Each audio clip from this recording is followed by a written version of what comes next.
یہ طالبان کون ہیں، کہاں سے آ گئے ہیں؟ کوئی 30 سال پہلے تو ان کا کوئی تذکرہ نہیں تھا۔ ہاں، افغانستان میں طالب علموں کو طالبان کہہ دیا جاتا تھا، اس پہلو سے تو وہ موجود تھے، لیکن طالبان ایک سیاسی یا عسکری قوت کی حیثیت سے کیسے منظر پر آئے؟ اس کے لیے ذرا سرسری سے آپ کو جائزہ لینا ہوگا افغانستان کی تاریخ کے پچھلے 30-35 سالوں کا۔ افغانستان میں آپ کو معلوم ہے کئی سو سال سے ایک بادشاہی نظام چل رہا تھا، اور اکثر و بیشتر بڑا اطمینان کے ساتھ چل رہا تھا، امن کے ساتھ چل رہا تھا۔ اگرچہ افغانستان کے جو دیہی علاقے تھے ان میں رہنے والوں کی جو اکثریت، عظیم اکثریت ہے، وہ بڑی شدید مذہبی انداز کی تھی، نماز روزہ اور اس پردہ حجاب یہ ان کے کلچر میں شامل ہے۔ یوں سمجھیے کہ یہ مذہب ہونے کا پہلو بعد میں آتا ہے، ان کے کلچر کا جز ہے۔ لیکن یہ ہے کہ جو بڑے شہر تھے، خاص طور پر کابل، وہ پوری طرح ویسٹرنائز ہو چکا تھا بادشاہ کے نام کے تحت۔ جب شاہ ظاہر شاہ آئے تھے ایک دفعہ پاکستان، ان کے ساتھ ان کی بیگم بھی تھی ملکہ، اور وہ اسکرٹ پہنے ہوئے تھے، ٹانگیں ان کی ننگی تھیں، تو لوگ بڑے حیران ہوئے تھے، افغانستان، افغان بادشاہ کی بیگم جو ہے، افغان ملکہ اس لباس میں۔ لیکن واقعہ یہی ہے کہ کابل جو ہے پورے طور پر ویسٹرنائز تھا، اکثر و بیشتر وہاں بھی جو لوگ نچلے طبقات میں تھے ان کے اندر ظاہر بات ہے کہ مذہب کا وہ جو کلچر ہے ان کا وہ موجود تھا۔ اس کیفیت میں ایک سڈن چینج آئی جب سردار داؤد خان نے تختہ الٹا ظاہر شاہ کا، اور ان کی لیننگز جو ہیں، رجحان جو ہیں، وہ روس کی طرف زیادہ تھے، لیکن یہ کہ وہ کوئی خالص نظریاتی کمیونسٹ نہیں تھے۔ اس کے بعد آپ کو یاد ہوگا یکے بعد دیگرے کئی قتل ہوئے، سردار داؤد کو کسی نے قتل کیا، پھر اس کو کسی اور نے قتل کیا، پھر کسی اور نے قتل کیا، اور اس کے بعد آخر میں کیا ہوا کہ روسی فوجیں اور کرمل جو تھا اس کے ساتھ روسی فوجیں آ گئیں۔ تو یہ جو ایک تبدیلی ہوئی ہے، اس کے خلاف جو ہے اسلامی قوتوں کی طرف سے ریزنٹمنٹ آئی، اس لیے کہ اگرچہ ان تبدیلیوں کے دوران کمیونزم جو ہے وہ کم سے کم جو شہری علاقے تھے افغانستان کے، اس میں مضبوط قدم جما چکا تھا۔ پارٹیاں دو تھیں، پرچم اور خلق، لیکن ان دونوں کے درمیان فرق وہی تھا جو رشین ریولیوشن میں مولشوکس اور بولشوکس کا تھا۔ پارٹیاں دو لیکن نظریہ ایک، کمیونزم ایک، قیادتیں دو جدا، دو پارٹیاں۔ اسی طریقے سے ان کی پارٹیاں دو تھیں، آپس میں ان کا جو ہے پاور سٹرگل بھی جاری تھی، لیکن کمیونزم کے اوپر وہ بالکل جو ہے پورے متفق تھے۔ اب یہاں پاکستان میں اس کا جو رد عمل ہوا اس کو سمجھیے، جو بہت صحیح ہوا۔ ابھی جب کہ وہ ریزسٹنس شروع ہوئی تھی اور روسی فوجیں نہیں آئی تھیں، ابھی گویا کہ ایک لوکل فینومینا تھا، گویا کہ سب کچھ جو ہے وہ افغانستان کے اندر جس کو میلٹنگ پاٹ کہتے ہیں اسی کے اندر تھا۔ تو اس وقت بھی ظاہر بات ہے کہ کمیونزم کے خلاف مسلمانوں کے اندر اور مذہبی مزاج کے لوگوں کے اندر ایک رد عمل شروع ہوا، ریزسٹنس شروع ہوا، اور ان میں خاص طور پر کالجوں اور یونیورسٹیوں کے طلباء کا حصہ بہت زیادہ تھا۔ یہ لوگ جو ہیں یا تو جماعت اسلامی کے زیر اثر تھے اور یا زیادہ تر جو ہے الاخوان المسلمون کے زیر اثر تھے۔ انہی کے لیڈروں میں حکمت یار تھے، گلبدین حکمت یار، انہی میں احمد شاہ مسعود، اور ان دونوں کی بڑی گہری دوستی تھی، بہت گہرے ایک دوسرے کے ساتھ یہ گویا کہ کامریڈز تھے اور ساتھی تھے۔ پھر استاد ربانی، عبدالرسول سیاف، اس قسم کے لوگ، ان لوگوں نے جو ریزسٹنس موومنٹ شروع کی، تو یہاں بھٹو صاحب نے اس وقت بالکل صحیح قدم اٹھایا۔ ان میں سے بعض لوگوں کو دعوت دی، وہ آئے دارالحکومت میں، بھٹو صاحب کے مہمان رہے، ان کی پیٹھ تھپکی کہ ٹھیک ہے کرو کوشش، اور یقیناً کچھ نہ کچھ جو ہے انہیں مدد بھی دی ہوگی، لیکن یہ کہ اس کے بارے میں مجھے معلوم کچھ نہیں ہے۔ اندازہ ہے کہ جب بلایا ہے، پیٹھ تھپکی ہے، اس لیے کہ ظاہر بات ہے ان کو معلوم تھا یہ کہ اگر جو ہے یہاں پر کمیونزم آ گیا اور خاص طور پر روس اگر قابض ہو گیا تو پھر اس کا اگلا قدم پاکستان ہے۔ گویا کہ وہ جو صدیوں پرانا خواب ہے روسیوں کا، وہ زار کے زمانے کا خواب ہے کہ سائبیرین ریچ جو ہے وہ بہت ہی چاہتا تھا کہ کسی طریقے سے یہ افغانستان اور پاکستان کو رونگتے ہوئے اور وہ جو ہے بحیرہ عرب، عربین سی اور بحر ہند، انڈین اوشن کے گرم پانیوں تک پہنچ جائے۔ لہذا افغانستان میں قدم جم گئے تو ظاہر بات ہے کہ اس کے بعد اگلا ہدف جو ہے وہ پاکستان ہوگا۔ تو یہ صورتحال تھی کہ جس میں بھٹو صاحب نے جو قدم اٹھایا وہ بالکل صحیح تھا۔ بعد میں جب روسی فوجیں آ گئیں، اب ایک ریزسٹنس شروع ہوئی زبردست۔ ان میں سب سے پہلی ریزسٹنس جو ہے وہ در حقیقت جو جہاد شروع ہوا ہے وہ جہاد فی سبیل الحریت تھا۔ اس کی بنیاد مذہبی نہیں تھی بلکہ آزادی، اس لیے کہ افغان قوم جو ہے وہ غلام رہنے کی عادی نہیں ہے، اس کے لیے ذہناً تیار نہیں، جذباتی طور پر تیار نہیں، یہ پوری تاریخ کی حقیقت ہے یہ۔ چنانچہ اسی زمانے میں جب روس کے خلاف جنگ جاری تھی اور جہاد ہو رہا تھا افغانستان میں، تو مارگریٹ تھیچر ایک دفعہ آئی تھی پاکستان کے دورے پر، اور وہ طورخم پر جا کر انہوں نے خطاب کیا تھا کچھ لوگوں سے، جس میں بڑے تاریخی جملے مجھے آج تک یاد ہیں۔ We learned our lesson and the Russians will also soon learn their lesson۔ Afghanistan کے بارے میں ہم نے سبق سیکھ لیا تھا، ہم نے بار بار فوج کشی کی اور فتح کیا، لیکن اپنا قبضہ برقرار نہیں رکھ سکے۔ اسی طریقے سے بالفرض اگر روس نے قبضہ کر بھی لیا تو وہ یہاں رہ نہیں سکے گا، یہ سبق جو ہے ہم نے تو سیکھ لیا ہے، روسی بھی سیکھ لیں گے۔ بہرحال اس وقت جو صورتحال پیدا ہوئی اس میں ایک فیکٹر جو نیا آیا اس کو ذہن میں رکھیے. اس وقت پورے عالم اسلام میں احیاء اسلام اور نفاذ شریعت کا ایک جذبہ پروان چڑھ رہا تھا. یہ جذبہ شروع ہوا ہے کب؟ جب کہ کولونیل رول کا بستر طے ہونا شروع ہوا. یہ یورپین جو پاورز تھی انہوں نے اپنا بستر رول کرنا شروع کیا. تو جیسے جیسے مسلمان ممالک آزاد ہوئے ان کو یاد آیا، جیسے آدمی کو نیند سے اٹھے تو یاد آیا کہ میں نے کوئی خواب دیکھا تھا، یاد آیا کہ ہمارا بھی تو ایک نظام ہوتا تھا نا، یہ انگریزوں کے آنے سے پہلے یا ولندیزیوں کے آنے سے پہلے یا فرانسیسیوں کے آنے سے پہلے یا اطالویوں کے آنے سے پہلے یا اسپینیئرز کے آنے سے پہلے، یہ آخر ہمارا ایک نظام تھا، تو اب ہم اس نظام کو دوبارہ قائم کریں. یہ ایک جذبہ تھا، اگرچہ مبہم تھا، واضح نہیں تھا. اور یہ کہ آج کے دور میں اسلامی نظام کیا ہوگا، کیسے ہوگا، اس کے کوئی واضح تصورات نہیں تھے، لیکن جذبہ موجود تھا. اسی کو علامہ اقبال نے جو ہے ابلیس کی زبان سے کہلوایا ہے، وہ ابلیس کی مجلس شورا میں، کہ ہے اگر کوئی خطر مجھ کو تو اس امت سے ہے، نہ مجھے جمہوریت سے کوئی اندیشہ ہے. ہم نے خود شاہی کو پہنایا جمہوری لباس، یہ تو ہم نے خود ہی اس کو لباس اڑا دیا ہے شاہی کو، اور اسے جمہوریت کا رنگ دے دیا ہے. وہ انڈیویجول ساورنٹی کی بجائے پاپولر ساورنٹی، کلیکٹیو ساورنٹی، وہ شرک جو کا تو ہے، کفر جو کا تو ہے. اور نہ مجھے اشتراکیت سے کوئی اندیشہ ہے. کب ڈرا سکتے ہیں مجھ کو اشتراکی کوچہ گرد؟ ہاں ہے اگر کوئی خطر مجھ کو تو اس امت سے ہے جس کی خاکستر میں ہے اب تک شرار آرزو. یہ جو جذبہ تھا اور یہ جو تڑپ تھی، یہ اگرچہ پورے عالم اسلام میں تھی، لیکن کہیں بھی اس کی کوئی کامیابی کی صورت نظر نہیں آ رہی تھی. جذبہ موجود تھا. اس وقت ایسا ہوا کہ جہاد افغانستان کو ایک تو اس جذبے نے سپورٹ کیا، اور یہ جذبہ کھنچ کر آیا کہ شاید ہاں افغانستان کے اندر اب یہ کام عملاً ہو جائے گا. اس لیے پوری دنیا سے لوگ آئے، والنٹیئرز آئے، انہوں نے جانیں دی، انہوں نے وہاں پر محنتیں کی. اپنے کوئی انڈونیشیا سے چلا آ رہا ہے، کوئی برما سے چلا آ رہا ہے، کوئی فلسطین سے چلا آ رہا ہے، کوئی فلپائن سے چلا آ رہا ہے، کوئی تھائی لینڈ سے چلا آ رہا ہے، کوئی سعودی عرب سے چلا آ رہا ہے، کوئی مصر سے چلا آ رہا ہے، کوئی لیبیا سے چلا آ رہا ہے، کوئی چچنیا سے چلا آ رہا ہے. یہ سارے لوگ آئے وہاں، اس لیے کہ جذبہ یہ کہا گیا کہ یہ جہاد فی سبیل اللہ ہے. میں واضح کر چکا ہوں کہ میرے نزدیک وہ جہاد فی سبیل اللہ نہیں تھا. جہاد فی سبیل اللہ کی جو شرائط ہیں وہ یہ ہیں کہ پہلے دعوت اور اس میں اتمام حجت، پھر جو دعوت کو قبول کرے انہیں منظم کرنا، ڈسپلن آرگنائزیشن میں لانا، ایک امیر کے تابع ہو کر اس سے بیعت کر کے، اور پھر یہ کہ ان کی تربیت، ان کا تزکیہ یہ ہو کہ دل میں سوائے اللہ کی رضا کے کوئی اور جذبہ باقی نہ رہ جائے. یہ مال و دولت دنیا یہ نہیں، کچھ نہیں، نہ حکومت نہ سیادت، صرف اللہ کی رضا. اور یہ کہ جذبہ اتنا ابھر آئے کہ تن من دھن حتیٰ کہ جان دینے کے لیے تیار ہو جائے. یہ ساری شرائط ہیں جہاد فی سبیل اللہ کی. ظاہر بات ہے کہ وہاں پر تو جو ایک دم حملہ ہو گیا اور روسی فوجی آ گئے تو نہ ان کاموں کا موقع تھا نہ اس کے لیے وقت تھا. وہ لوگ کھڑے ہو گئے. یہ جہاد فی سبیل الحریت تھا، آزادی کا جہاد. اور مسلمان جب آزادی کا جہاد کرتا ہے تو وہ بھی جہاد فی سبیل اللہ ہی کی ایک قسم ہے، جائز جہاد ہے، اس میں جان دینا بھی شہادت ہے. اگرچہ وہ جو ایک مثبت جہاد فی سبیل اللہ وہ تو ہمیں سیرت صحابہ اور سیرت النبی صلی اللہ علیہ وسلم میں اس کا پورا نقشہ ملتا ہے. بہرحال ایک تو یہ کہ وہ کشش ان کو کھینچ کر لائی. دوسری طرف امریکہ نے وہ یہ چاہتا تھا کہ اسے نظر آ گیا کہ روس سے ایک تو جو بڑا پرانا اکاؤنٹ ہے، یعنی یہ کہ جو ویتنام میں روسیوں کے ہاتھوں شکست کھائی تھی امریکہ نے اور بھاگا تھا وہاں سے، تو گویا کہ اس کا بدلہ لینے کا یہ سنہرا وقت آ گیا ہے. اس سے بھرپور فائدہ اٹھایا جائے، اور یہ کہ اگر ہو سکے تو شاید اس حد تک بھی ان کے خیال میں ہو کہ یو ایس ایس آر کو ختم کر دیا جائے. میرے خیال میں ایسا نہیں تھا، وہ یہ نہیں سمجھتے تھے کہ یو ایس ایس آر ختم ہو جائے گا، لیکن یہ کہ بہت کمزور ہو جائے گا اور یہ کہ اس کی بلیڈنگ ہو جائے گی. اس کے لیے اس نے اس جہاد کا غلغلہ دوسروں سے بڑھ کر، مسلمانوں سے بڑھ کر جو ہے دنیا میں بلند کیا، اور ان جہادی لیڈروں کا کردار بنایا پوری دنیا میں، ان کی شخصیت کی امیجز بنائی ہیں. احمد شاہ مسعود کو دی لائن آف پنشیر پوری دنیا کے اندر اس کے بارے میں جو ہے وہ دھاک بٹھائی گئی، تاکہ یہ لوگ زیادہ سے زیادہ لوگ آ جائیں، والنٹیئر مل جائیں. ہمارا آدمی تو کوئی نہیں مرے گا، ہم تو پیسے دیں گے اور ہتھیار دیں گے، مریں گے یہ مسلمان مریں گے، چاہے وہ افغان ہیں چاہے باہر سے آنے والے ہیں. تو وہ جو غلغلہ جہاد کا تھا، اور اس میں گویا کہ ایک طرح سے امریکہ کے اس ایجنڈے کو نہ جانتے ہوئے نہ سمجھتے ہوئے گویا کہ لا علمی میں جو تقویت پہنچائی وہ ایسے لیڈروں نے جن میں بن لادن بھی ہیں، وہ جہاد کے لیے لوگوں کو کھینچ کر عالم مبارک سے لے کر آئے. ان میں عبداللہ ابن عزام بھی تھے شہید رحمۃ اللہ علیہ. انہی میں عمر عبد الرحمن ہے جس وقت امریکہ کی جیل میں پڑے ہوئے.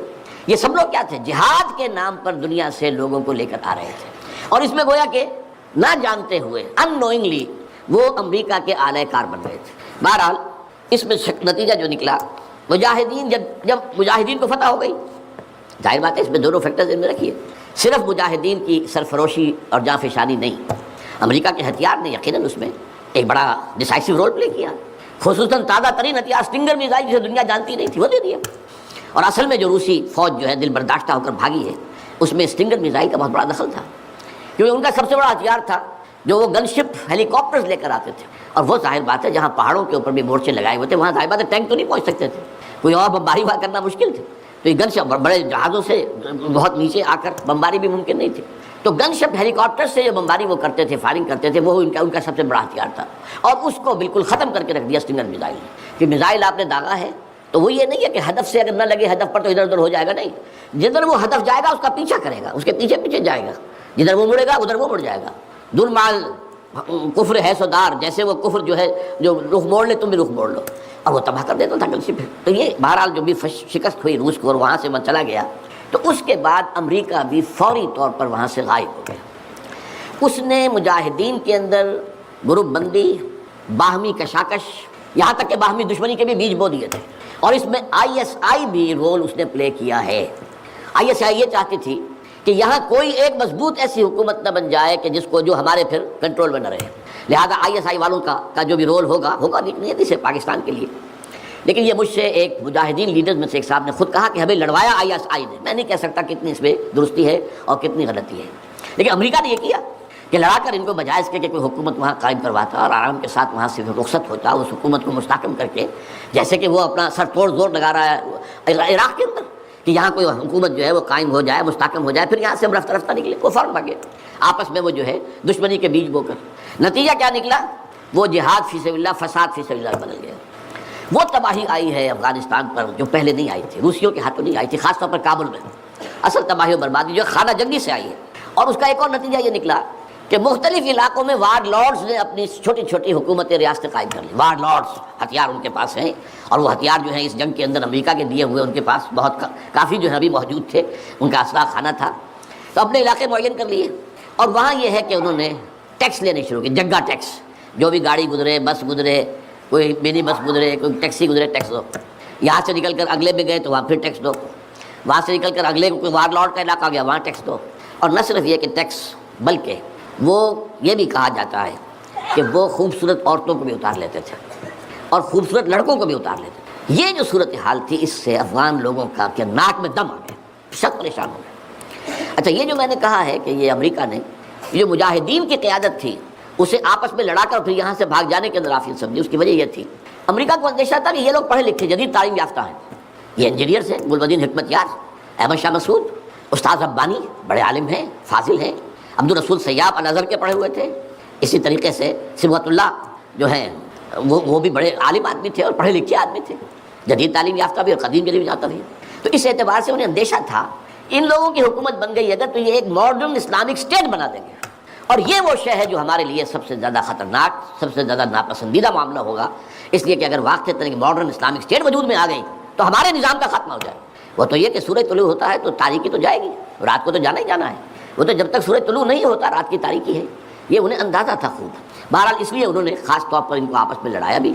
اس کے بعد یہ ہے کہ جب افغانستان کے لوگوں کے ناک میں دم آ گیا تو اب یہ ایک مرد مجاہد ملا عمر کھڑا ہوا، وہ کوئی بڑا عالم دین نہیں بلکہ پوری طرح جو ہے وہ تعلیم یافتہ بھی نہیں ہے عربی مدارس وغیرہ سے، اور ان کے ساتھ عربی مدارس کے طلباء طالبان وہ کچھ کھڑے ہو گئے کمر کس لیے کہ اب یہاں کسی طرح امن قائم کیا جائے۔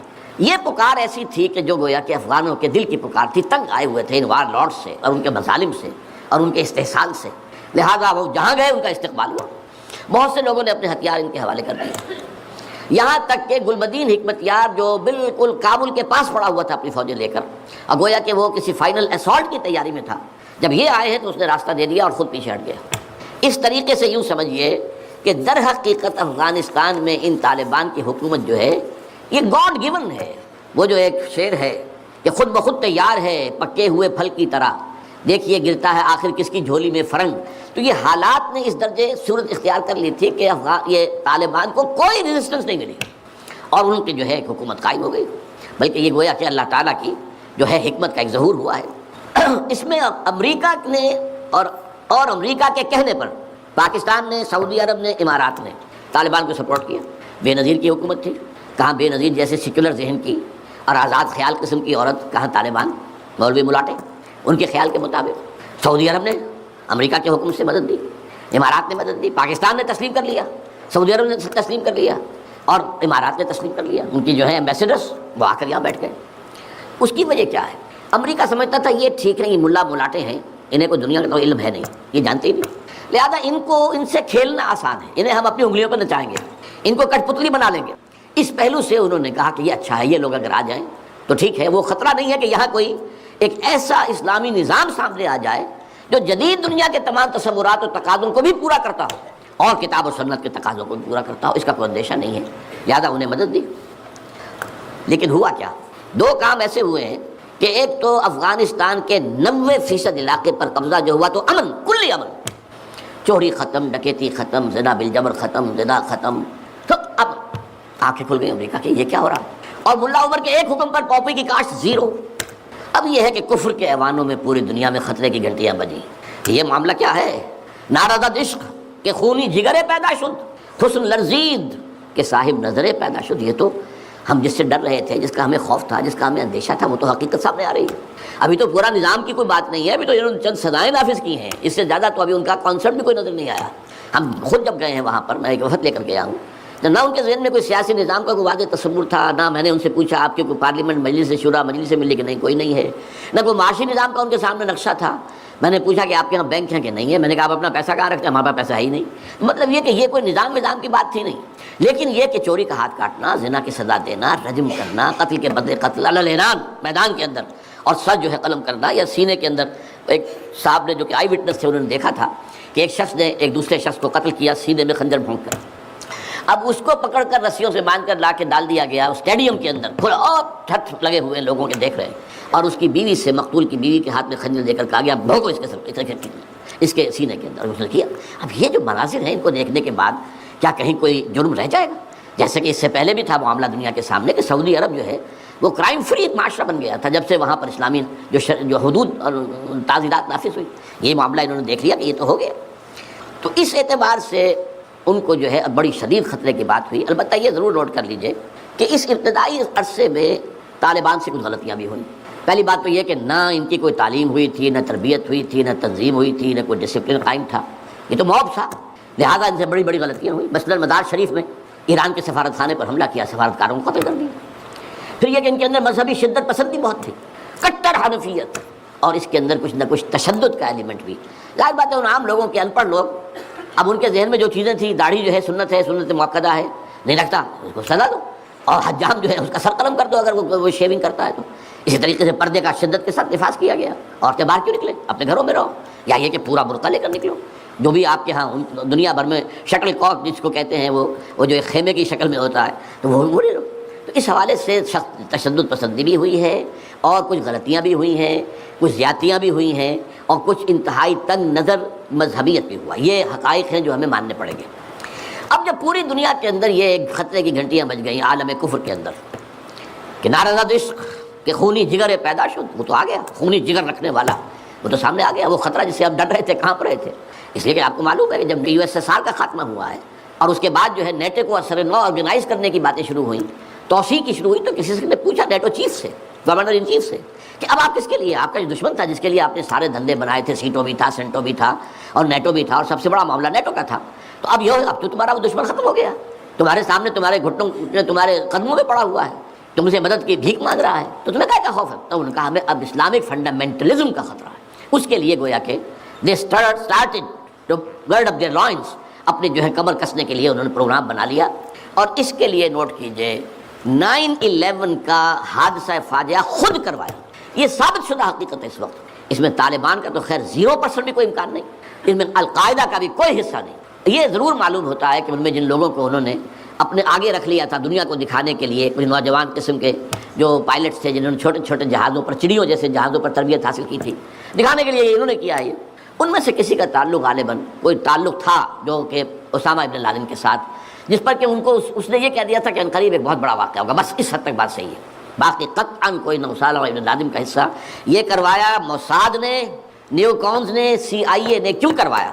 اس لیے کہ ان کے سامنے اب افغانستان کے اندر ایک بہت بڑی فوج کشی کرنے کے لیے ایک بہت بڑی طاقت کی ضرورت ہے، اور یہ بہت بڑی طاقت جو ہے اس کے لیے امریکہ کا جو پبلک اوپینین ہے تیار نہیں ہوگا جب تک کہ اتنا بڑا کوئی حادثہ نہ ہو جائے، اور دنیا کی بھی بڑی کولیشن نہیں بنے گی جب تک کہ اتنا بڑا کوئی حادثہ نہ ہو جائے۔ یہ انہوں نے خود کرایا، اس لیے کہ اس سے پہلے یہ ایک اور بات جو ہے وہ بیچ میں آ گئی ہے، لیکن میں بیان کر دوں کہ یہ تو 90s کے اندر، لیٹ 90s میں بات ہو گئی تھی کہ امریکہ میں جو ٹاپ کے تھنک ٹینکس تھے وہ سوچ رہے تھے کہ 21ویں صدی میں امریکہ اس گلوب کی سپریم سپر پاور کیسے رہے، اپنی اس پوزیشن کو جو حاصل ہو گئی ہے اس وقت، اور بھی مضبوط کرے.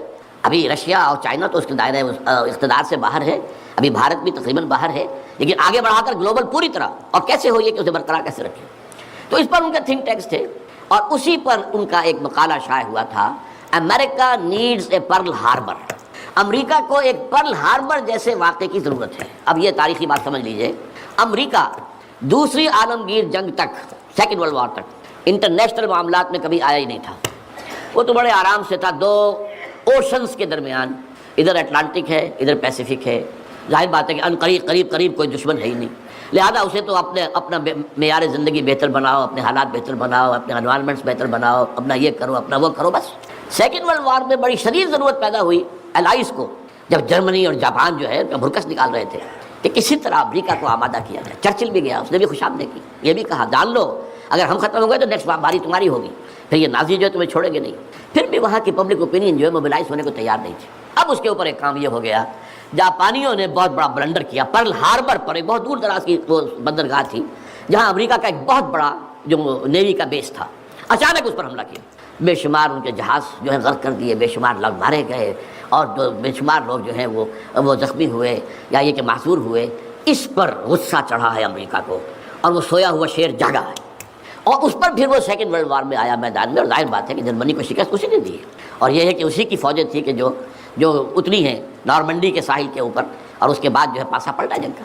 تو اس اعتبار سے یہ خیال کیا گیا کہ کوئی نہ کوئی پرل ہاربر جیسا حادثہ اگر نہیں ہوگا تو امریکن پبلک اوپینین نہیں کھڑی ہوگی, نہ وہ خرچ جو ہے وہ اس کے لیے منظوری دینے کو تیار ہوں گے. آخر billions and billions and billions کا معاملہ ہوتا ہے, یہ کوئی ملینز کا تو نہیں ہوتا. لہذا اس کے لیے ظاہر بات ہے کہ وہ کانگریس اور سینیٹ اور یہ سب جو ہے یہ اگر اس کے لیے منظوری دیں تبھی تو ہوگا نا. تو امریکہ نیڈ سے پرل ہاربر, یہ بات ذہن میں رکھیے.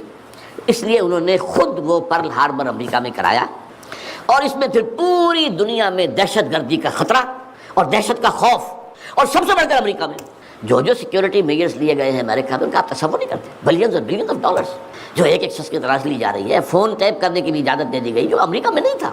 وہاں جو پرسنل آزادیاں تھیں, انفرادی آزادیاں, ان کا بڑا چرچا تھا, وہ تو ان کا بڑا چیمپئن تھا. لیکن یہ کہ سارا جو ہے ان کی پرائیویسی کا بھی بیڑا غرق, ان کا یہ سب کچھ, ان کے اوپر پابندیاں, اور جو کچھ بھی باہر سے آنے والے ہیں ان کا جس طریقے سے وہ